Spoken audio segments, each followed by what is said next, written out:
உன்னுடைய இடத்துக்கும் குடும்பத்துக்கும் நிவந்த ஒரு காலகட்டத்துக்கு எவ்வித தடையோ எவ்வித மாறுபாடுகளோ எவ்வித மாந்திரங்களோ கிடையாது. இந்த கால வேகத்தினுடைய கட்டங்கள் தாயிலிருந்து தகப்பலிருந்து தகுந்த குடும்பம் வரைக்கும் மனிதர்களால வினைகள் உருவாக்கப்படக்கூடிய திசைகள் இல்ல.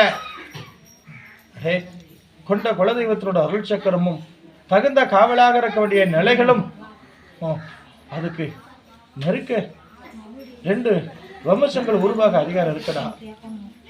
இன்னும் உனக்கு மறுக்க பாக்கியங்களாகும், இன்னொன்னு உன் பிறவிக்கு ஒரு பாக்கியங்களாகும்.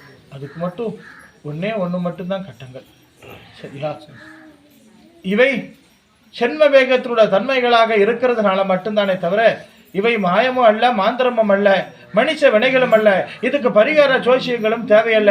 உண்டாக்கப்படக்கூடிய கொண்ட தெய்வத்தினோட அருள் சக்கரங்களாக நான் கலந்து விரதிவாதங்கள் ஆகும் போது அவைகளை பின்னோக்கி செல்லாம முன்னோக்கி எழுத்துக்கிட்டே இரு. சரியா? மாசி 4ஆம் தேதிக்கு பிறகு எவை மாற்றமோ அவை குடும்பத்துக்கு கிடைக்கும்.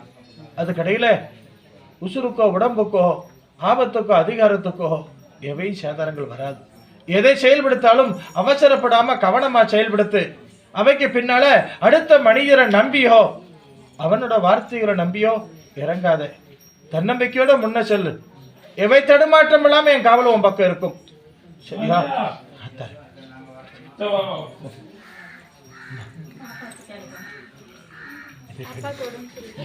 அது உடலோட வேக நிலையை தவிர்த்து மீது எந்த கட்டங்கள் இல்லை. இந்த தசைகளை